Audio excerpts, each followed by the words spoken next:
once again for another update for Mount & Blade 2 Bannerlord. Now this is about the Khuzait Khanate faction, and I'm very excited to get into what they are talking about here. Now they did come in with a little bit of a story here, so I had to read it, pick out the bits from it that kind of give us more information about how they will play in the background and lore behind this faction, but hopefully you guys will enjoy it just as much. If you want to go and read the whole story, there's of course a link in the description, like there always is. But yes, sit back, relax, and enjoy today's video on Mount & Blade 2 Bannerlord, the Khuzait Khanate dev blog. The eastward expansion of the Empire met the Great Sea of Grass in the centre continent, in other words, the steppe lands. Beyond that, with no farmland where the legions could forage. This is a very sparse place where, if you're not accustomed to this climate, you're going to have a lot of difficulties. Going and invading this area was very tricky, and we saw this kind of thing back in real life history when the Persians decided they wanted to expand their empire. They went up north, and the Scythians used a tactic they implemented called Scorched Earth, where they would burn all their supplies and retreat backwards, where the Persians had to stretch their supply lines for their ginormous army, and it just got too much and they had to eventually pull back. And that would be a similar sort of thing with the Khuzait Khanate and the steppe lands. This will be a very sparse area that you're going to have to be very well prepared to and expand in the correct way in order to take over this land. The clans around this area are the Khuzaits, the Nakahan, the Arkits, the Kyrgyz, and the Karak Kyrgyz. The imperial officials barely even bothered to learn the names of these various clans and peoples of the steppe lands, except when it was necessary to turn one chief against another with a bribe, or remove a rising Khan with a vial of poison. So yes, we have a bit of information about this is not just going to be one tribe here in the steppe, there's going to be multiple tribes here that maybe you'll get to work together or bribe and fight against each other. It also explains a little bit by the empire, the arrogance of this empire. They think they are right at the top, they can't even be bothered to know the names of the people that they want to conquer. This really sets the scene for the type of factions we are going to be playing as or playing against, depending on which way you sway. But also, it does show a bit of bribery and a divide and conquer type tactic in here, where maybe if you're against these Khuzait people, the best way to do it is to get them to fight against each other with bribery. As it has been in many invasions, such as the Roman invasion of Britain, divide and conquer is sometimes the best way to go. And nothing backs us up more by the information that the steppe tribes are jealous of each other. They are never all at peace with each other. They always want something from each other. May it be some resources that they can't get in their area, or more gold, or to protect some baggage, or caravans and things like that. They raided each other, they traded with each other, they took protection money to escort caravans across the steppe. They were mercenaries as well as warriors, and they left the game of conquest to the settled people. This explains how they are very nomadic people. They didn't settle down and build massive, impressive cities like the Empire.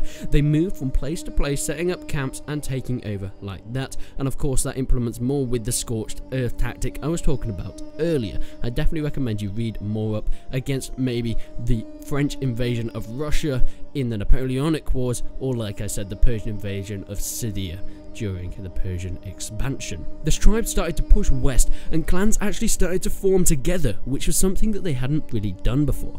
They wanted to hurt the Empire. The Empire were becoming more and more of a threat, and they needed to band together in order to stay protected.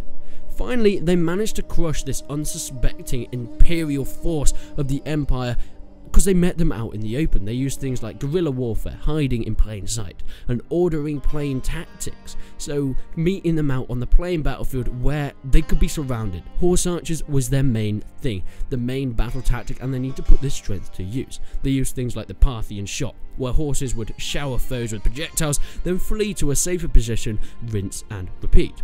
The Khuzait clans were ruthless and would dispose of anyone who does not fit their ideals.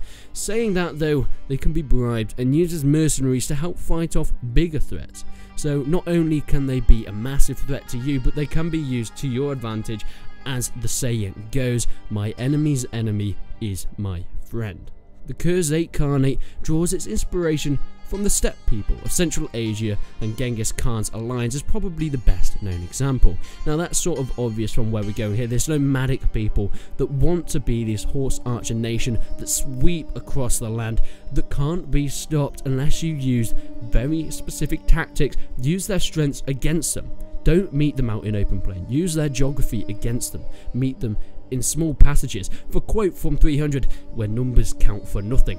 But this is the kind of things that you need to do to kill this faction, or if you're playing against them, make sure you don't get caught in a sticky situation. The Khuzaites are based partially on the Mongols, but also on some of their cousins and other tribes in this area. Some are known as the Avars, the Gortuks, the Kipchaks, and the Khazars. Yeah, that's pronounced pretty terribly.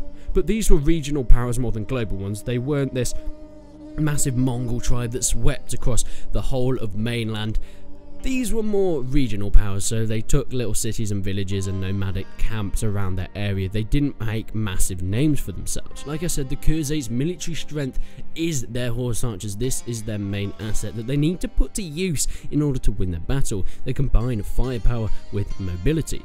Now, this doesn't come without some disadvantages, and this is what the blog says. There are many reasons why even the swiftest horse archers couldn't dance away from close combat forever.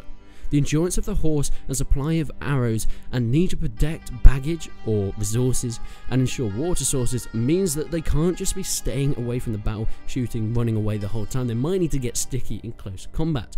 Normally, the horse army's greatest victories, like Kalka River or Merzakite, ended with a final climactic melee.